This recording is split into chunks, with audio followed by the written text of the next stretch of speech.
को भी revenue stream मिलेगी, फॉरेंसिक साइंस एक्सपर्ट्स को भी रेवेन्यू स्ट्रीम मिलेगी, और जो रेवेन्यू स्ट्रीम के माध्यम से हम जितना पैसा बांटेंगे उससे 2 से मल्टीप्लाई करके उसे अर्थदंड माना जाएगा। तो जी हाँ, कानून में ये प्रावधान कर दिया जाएगा कि अर्थदंड अब मजिस्ट्रेट नहीं देगा, अर्थदंड जी कैलकुलेटेड हाँ, होगा। जी तो जब हाँ, हमें मालूम है कि हमसे कुछ गलती हो गई और हम उसे बच नहीं पाएंगे, तो हम दौड़ के इसके पहले कि कोई रिपोर्ट करे हम ही कॉन्फेस कर लेंगे। जी हाँ, तो हाँ, आप बताइए, जब हम ही कॉन्फेस करने लगेंगे तो अपने आप जो है जीरो समय में, और चूंकि जी हम हाँ, कॉन्फेस भी करेंगे और एफिडेविट भी देंगे कि हम भविष्य में ऐसा नहीं करेंगे, तो बताओ जी हमारे हाँ, अंदर परमानेंट बदलाव आएगा कि नहीं आएगा? जरूर आएगा, एकदम आएगा दिल्ली जी। अगर व्यवस्था में परिवर्तन हो जाए तो आज देखिएगा, स्पेशली कभी कभी कलकत्ता हाई कोर्ट में एक क्लाइंट ने जज साहब पर जूता फेंक दिया। हम्म। तो ये जो फ्रस्ट्रेशन है समाज का, हम्म। ऐसी घटनाएं कभी कभी लोअर कोर्ट वगैरह में भी हो जा रहा है। जज साहब अपना फाइल ही जज साहब के वकील साहब जज साहब पर फेंक दिए। तो ये जो घटनाएं लोग आक्रोश में आकर करके, लेकिन वो डर है कंटेम्प्ट का, जेल भेजेंगे वो आपको। तो ये जो लोग कहीं न कहीं तो न्यायपालिका से लोग क्षुब्ध हैं।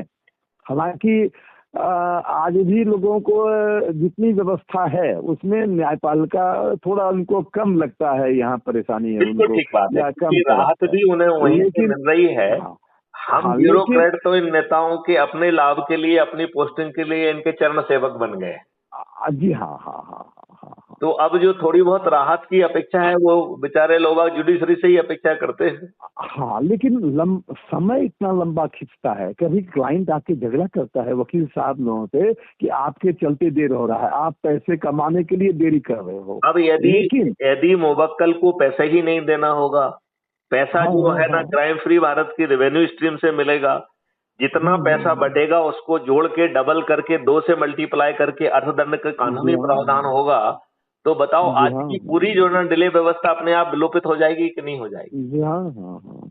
मैं कनाडा में था, एक एनजीओ ने हमको बुलाया था। अब जी। आप सोच सकते हैं कि इलाज के लिए आपको एक पैसा खर्च नहीं करना है। जिस डॉक्टर के पास गए, डॉक्टर बिल करेगा कनाडा सरकार से, और उसी दिन उनको उनको फीस मिल जाएगी उनका, जो भी और इलाज उन्होंने किया। जो दवा उन्होंने के किया दुकान है, से। नहीं, जो उन्होंने किया है उसका सिमिलर क्राइम फ्री भारत करने के लिए कह रहा है। हाँ, वो कह रहा है कि हाँ, जी हाँ, सरकार को हाँ, क्यों बिल करना है? वो जी कह हाँ, हाँ, रहा है हाँ, कि आपको आपके ही कल्प वृक्ष अकाउंट से पैसा मिल जाएगा। जी हाँ, जब हाँ, आप कमाएंगे तो आसान किस्तों में पड़ जाएगा, तो जी हाँ, भारत सरकार को हाँ। आपसे टैक्स भी नहीं लेना पड़ेगा। अब आप नॉर्वे को लीजिए, एजुकेशन जो है वो गवर्नमेंट की जिम्मेदारी है। आपका बच्चा किस स्ट्रीम में जाएगा वो आपका उनके सारे साइकोलॉजिकल टेस्ट करके वो वहाँ वो भेज देगा, और मैं एक पैसा मैं फ्रॉम मैं क्लास। इसी क्राइम फ्री भारत के जी शिक्षा हाँ, सिस्टम के बारे में आपको बताता हूँ। जी हाँ, क्राइम हाँ, फ्री हाँ, भारत का शिक्षा सिस्टम कह रहा है कि हर जी हाँ, विद्यार्थी को अपनी काबिलियत के हिसाब से क्या शिक्षा मिलना चाहिए वो तय करेगा। तो जी हाँ, सब्जेक्ट एक्सपर्ट्स उस लड़के से मिलके तय करेंगे कि उसे क्या जी हाँ, शिक्षा मिलना चाहिए, वो लड़का तय करेगा, राइट? जी हाँ, हाँ, उसके हाँ, हिसाब से उसको हाँ, शिक्षा मिलेगी, जी और हाँ, हाँ, कोई चीज फ्री में नहीं मिलेगी। तो उस जी हाँ, बच्चे के कल्पवृक्ष अकाउंट से सबको भुगतान हो जाएगा, और जब ये जी हाँ, बच्चा बड़ा होके और या जैसी भी हालत में होगा, जब कमाएगा तो आसान किस्तों जी में हाँ, अपने आप पड़ जाएगा। तो बताइए, माता पिता पे जो है ना शिक्षा का बोझ और सरकार पे शिक्षा का बोझ जीरो हो गया कि नहीं हो गया? हाँ, जीरो तो हो जाएगा। अब तो फिर किसी का बच्चा और इस ढंग से जो एक प्राइमरी क्लास में म्यूनसिपल स्कूल में जाएगा, दूसरा यहाँ पर जाएगा, तीसरा वहाँ पर जाएगा, तो वो ये एजुकेशन लेवल म्युनिसिपल में और भी गैर फर्क पड़ जाता म्युनिसिपल का भेदभाव ही खत्म हो जाएगा, है। जी क्योंकि हाँ, भारत के सभी शिक्षण संस्थान जो है वो विश्व से भी बड़े होंगे। मतलब विश्व का जी कोई हाँ, भी शिक्षण हाँ, संस्थान भारत के बराबर ही नहीं होगा। जी हाँ, हाँ, और और उस संस्थान को बनाने के लिए भारत सरकार के खीसे से पैसे नहीं जा रहे हैं। हम उस जी शिक्षण हाँ, संस्थान को जो है जी हाँ, राष्ट्रीय संपदा कह रहे हैं। और जी हाँ, जैसे ही एक राष्ट्रीय संपदा का कॉन्सेप्ट अप्रूव होता है, एडवांस में भारत विकास निधि ऑटो जनरेट हो जाएगी। जी हाँ, हाँ, अच्छा, अब हमें यदि भूमि की जरूरत है तो भूमि का एक्विजिशन नहीं किया जाएगा। जी हाँ, भूमि जो है ना कोलेट हो जाएगी, और नियम में प्रावधान होगा कि जो भूमि जी का मालिक है वो भूमि का मालिक ही बना रहेगा, और वो जी हाँ, संस्थान जो कमाएगा उसका proportionate Bennett honour G club के सभी लोगों को अपने आप पहुंच जाएगा। जी हाँ हाँ हाँ। आज क्या होता है, सरकार एक्विजिशन करती है और वो भूमि जो है ना कैपिटलिस्ट को दे देती है। कैपिटलिस्ट जी हाँ लोग उससे करोड़ों रुपए बनाते हैं। हाँ हाँ हाँ, बनाते ही अब हैं। आप ये बताइए, जो बात मैं ये कह रहा हूं, इसे जमीन पे उतारने में कोई संकट है क्या? एक ही संकट है, वो राजनेता। तो उन जी हाँ राजनेताओं को विवश करने का मॉडल दे दिया है, और यदि जी वो हाँ विवश नहीं होते हैं तो उन्हें पराजित करने का मॉडल दे दिया है। जी हाँ हाँ और हाँ, और चंद्रगुप्त और महाचंद्रगुप्त कौन बनेगा? आपके बीच का व्यक्ति।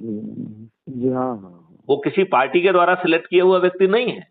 जी हाँ हाँ वो व्यक्ति है जिसने अपनी जान लगाई है इस कॉन्सेप्ट को जन जन तक पहुंचाने में। जी हाँ हाँ हाँ। नहीं, आपको पूरी बात सुन के आप देश की जनता के नाम क्या संदेश देना चाहेंगे? हम तो ये देना चाहेंगे, जो मिशन है आपका, ये मिशन एक एक व्यक्ति तक पहुंचना चाहिए, और वो एक एक आदमी को ये जानकारी हो, और तब परिवर्तन, बहुत जल्दी परिवर्तन आएगा, पूरे समाज में परिवर्तन, पूरे देश में परिवर्तन आएगा। और इन्हीं आएगा। अटक के हमारे चुने हुए राजनेताओं के माध्यम से आ जाएगा।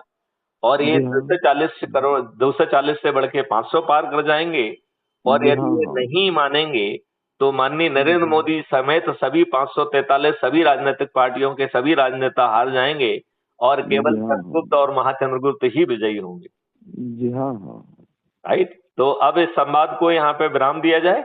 अच्छा जी हाँ, बहुत समय ले लिया मैंने आपका। हमने 43 मिनट और लगभग 44 मिनट बात कर ली है। अरे बहुत बहुत अच्छा, चलिए बहुत अच्छा हुआ, इतने चीजों को एक दूसरे को हम लोग समझ पाए, और समाज के हित में, देश के हित में होगा ये बातचीत, जो भी हम लोग किए हैं, ये जनहित में होगा ये बातचीत हमारी। ये कल तक जो है अपलोड हो जाएगा। तब तक जी आप हाँ, crime free Bharat YouTube channel को सब्सक्राइब कर लें। अभी कर ली। डिस्क्रिप्शन बॉक्स में ठीक। जाके ऐप को डाउनलोड कर लें।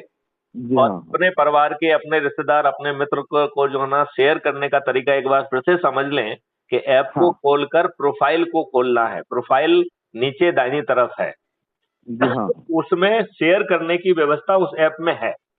अच्छा। तो आप व्हाट्सएप से भी शेयर कर सकते हैं। यदि आप हाँ हाँ। कॉपी लिंक करके पेस्ट करेंगे तो आप एसएमएस जी में भी कर सकते हैं।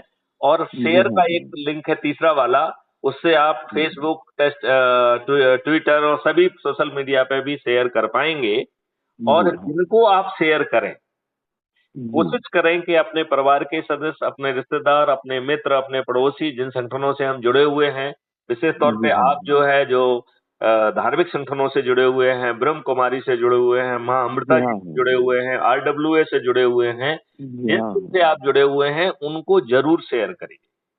ठीक है, ठीक। और जब करेंगे। उनसे यदि कोशिश करिए कि फोन पे बात कराकर यदि वो संकल्प ले लें तो गति बहुत जोर जी से बढ़ जाएगी। ठीक ठीक, एकदम चलिए, से। जय हिंद, चलिए। जय भारत, वंदे जय मातरम, भारत। जय जय गुरुदेव। धन्यवाद।